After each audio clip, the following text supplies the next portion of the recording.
Angela checked her daughter's homework for the third time. "Sweetheart, you wrote there instead of there here. Let's fix that." Lily sighed, erasing the word. She was 8 years old and already looked exhausted. "Mom, my teacher said it's okay to make mistakes. Not in this house.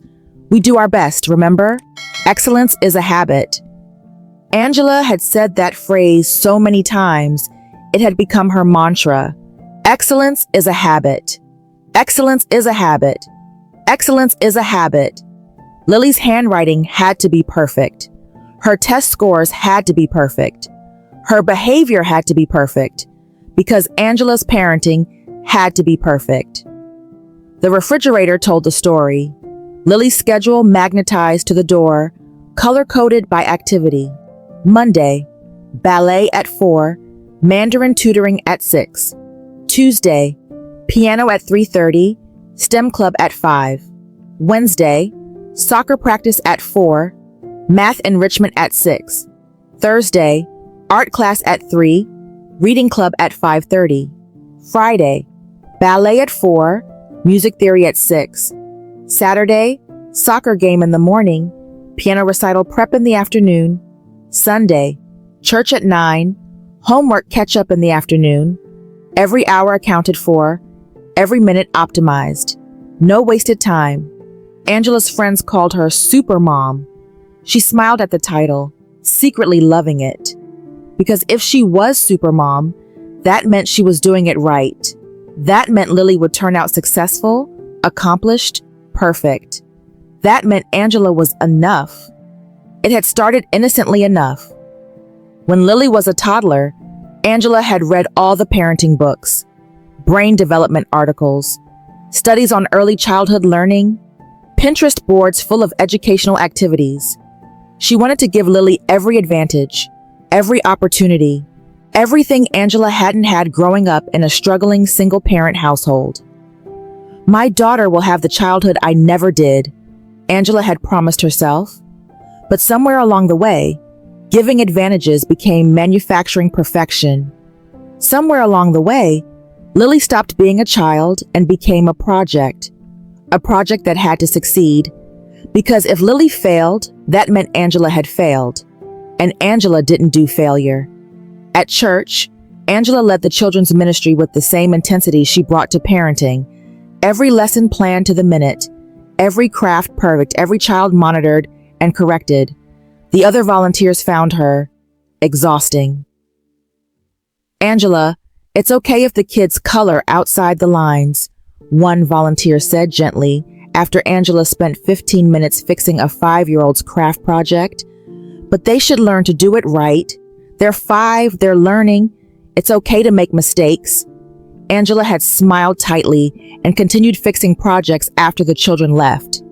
Because what did they know? They didn't understand that excellence mattered, that raising children right meant expecting excellence. Her husband Mark tried to talk to her about it one evening after Lily had gone to bed in tears. Again. "Ange, she's 8. She shouldn't be crying over homework every night." "She's not crying over homework. She's frustrated because she wants to do well." "Does she? Or is that what you want?" Angela bristled. "I'm teaching her work ethic. Teaching her that half-hearted effort isn't acceptable. You're teaching her that your love is conditional, that she's only valuable if she's perfect. That's not true, isn't it?" Mark's voice was gentle but firm. "When's the last time you just played with her? No educational agenda, no skill building, just fun?" Angela opened her mouth, then closed it. She couldn't remember. "She needs a mother, not a life coach," Mark continued.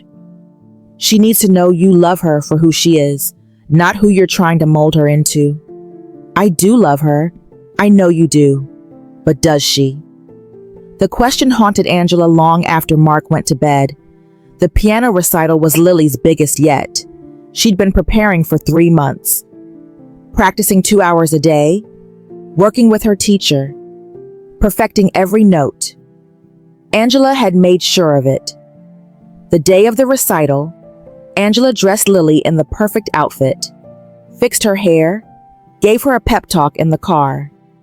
Remember, straight posture, don't rush the tempo, and smile when you finish. Lily nodded, but her hands were shaking. Hey, you're going to be great, Angela said, squeezing her daughter's shoulder. I know you will.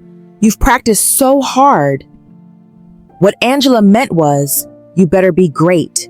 I've invested too much for you to fail. The recital hall was packed.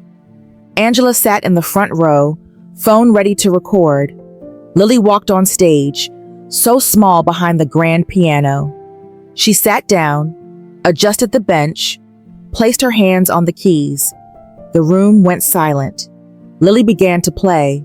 The first section was beautiful, perfect even. Angela felt pride swelling in her chest.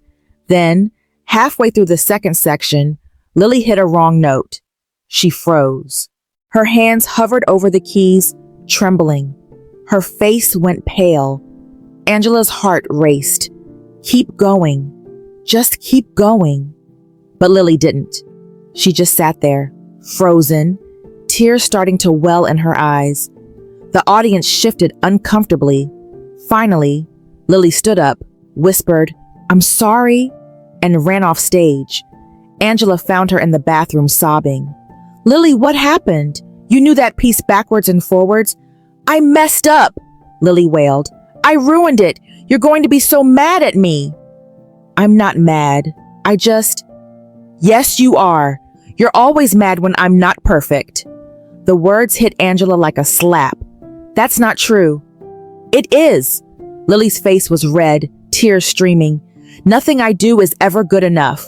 I got a 98 on my spelling test and you asked why I missed 2. I scored 3 goals in soccer and you said I should have had 4. I practiced piano for hours and one mistake and you look at me like I've disappointed you. Angela knelt down, trying to pull Lily into a hug, but Lily pulled away.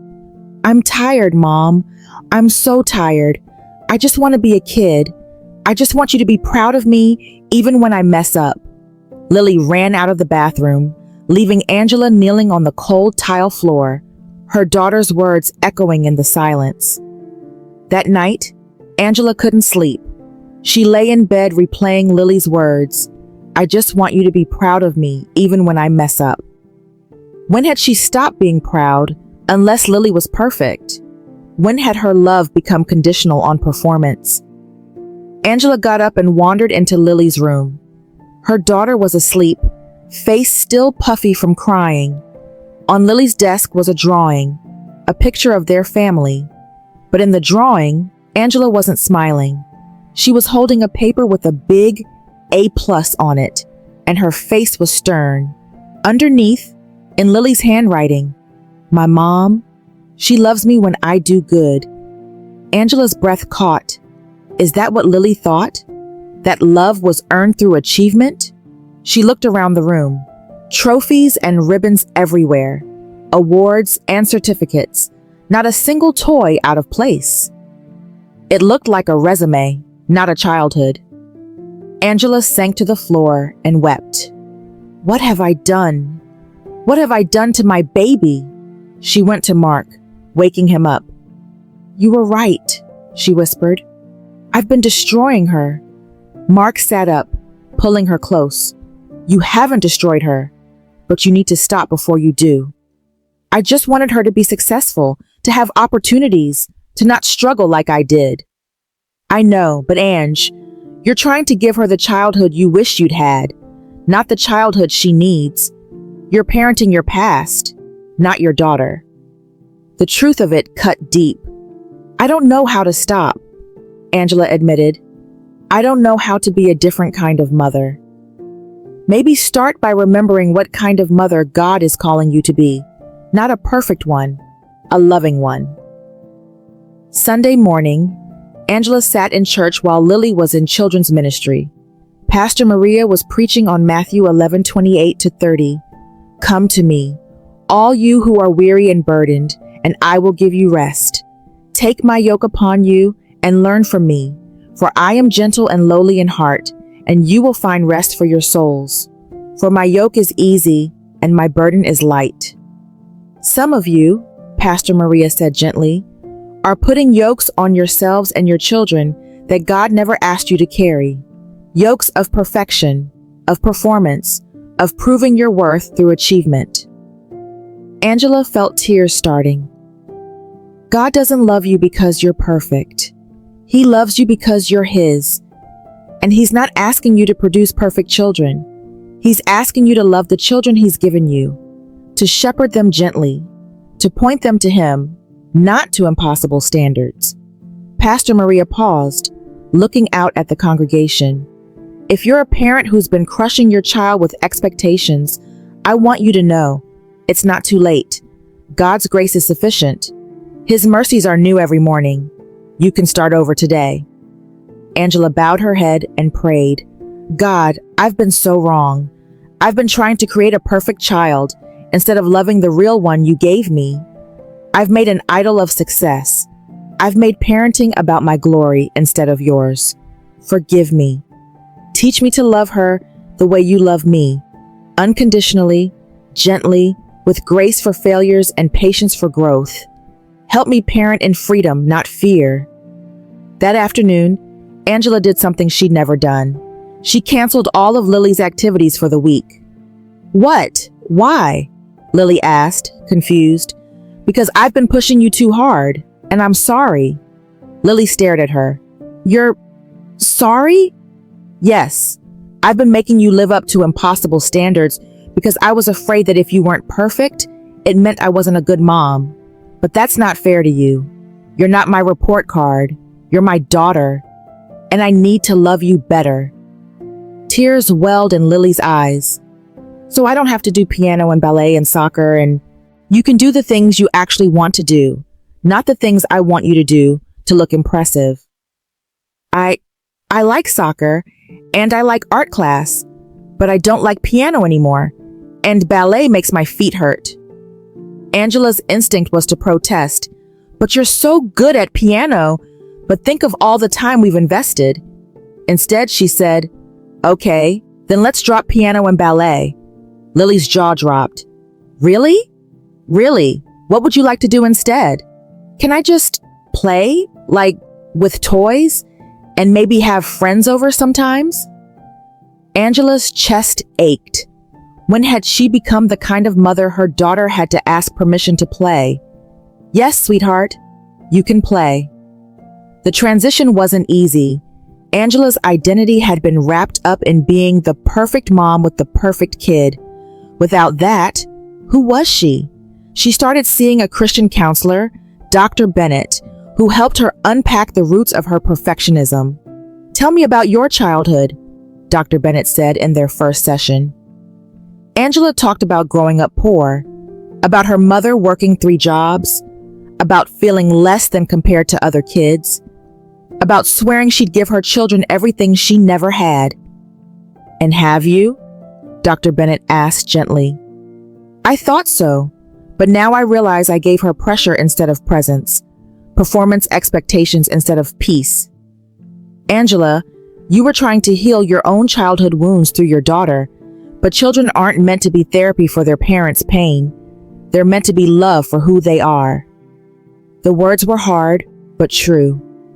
Angela started joining the regular moms at church, the ones whose kids weren't in every activity, whose houses weren't always clean, who admitted when they were struggling. How do you do it? Angela asked one of them, Jennifer, over coffee. How do you not stress about whether your kids are falling behind? Jennifer laughed. Oh, I stress sometimes, but then I remember, my job isn't to create impressive children. It's to create kind ones, faithful ones, ones who know they're loved unconditionally. But don't you worry about their future?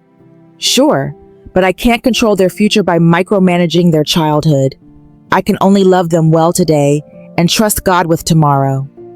The concept was foreign to Angela, but slowly she started trying to embrace it. 3 months later, Angela watched Lily play in the backyard with the neighbor kids.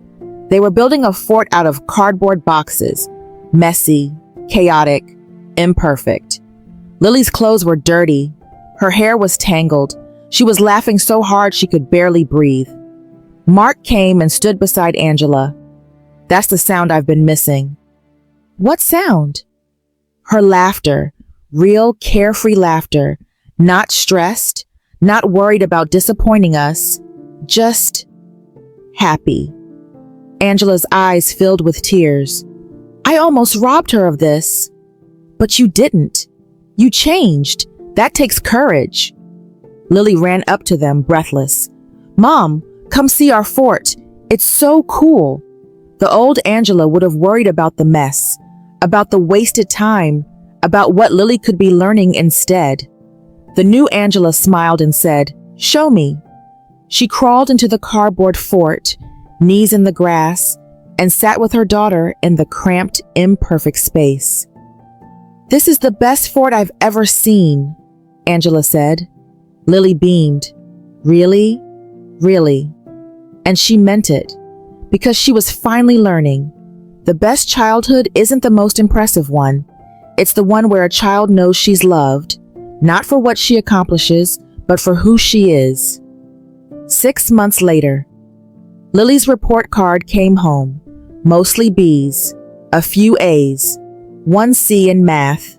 The old Angela would have been devastated, would have scheduled tutoring, would have sat Lily down for a serious talk about not reaching her potential.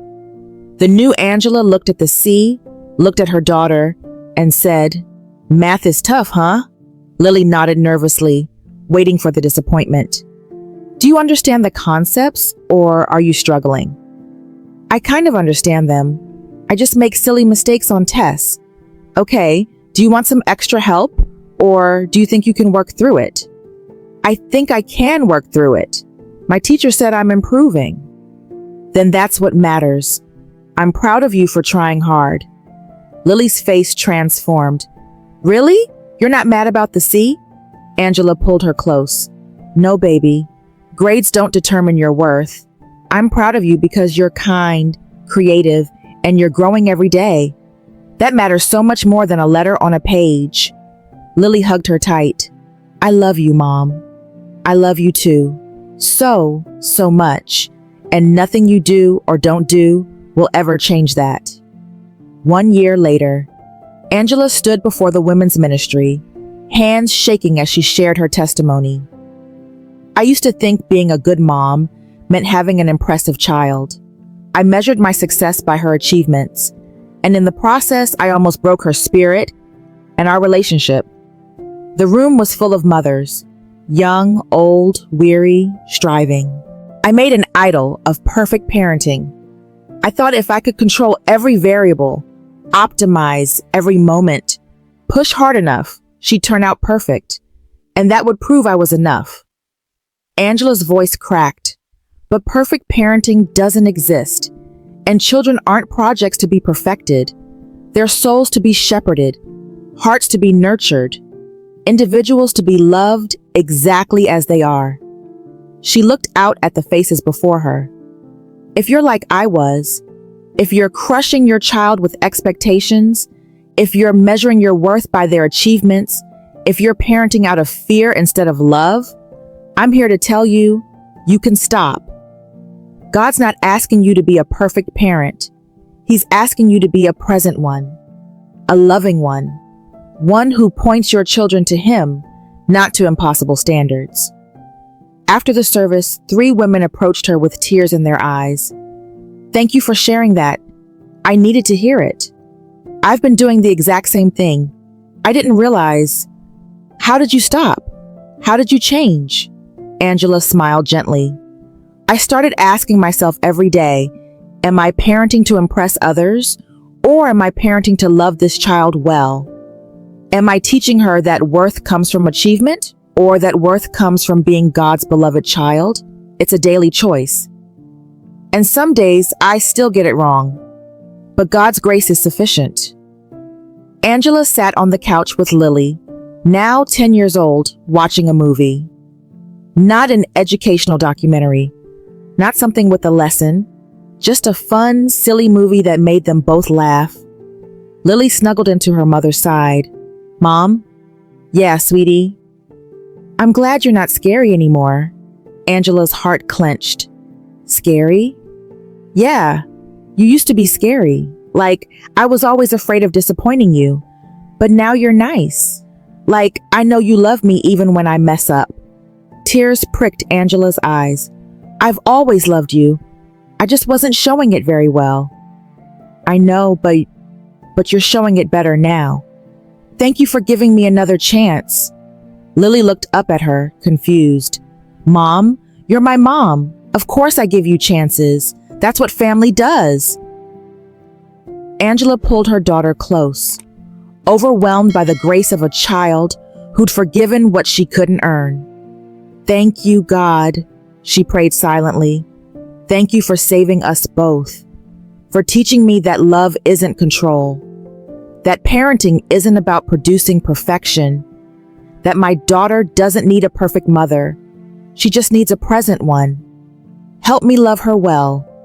Every single day, Lily giggled at something on screen, and Angela smiled. This ordinary, imperfect, beautiful moment was better than any trophy or achievement could ever be. Because this was real love, and real love was more than enough.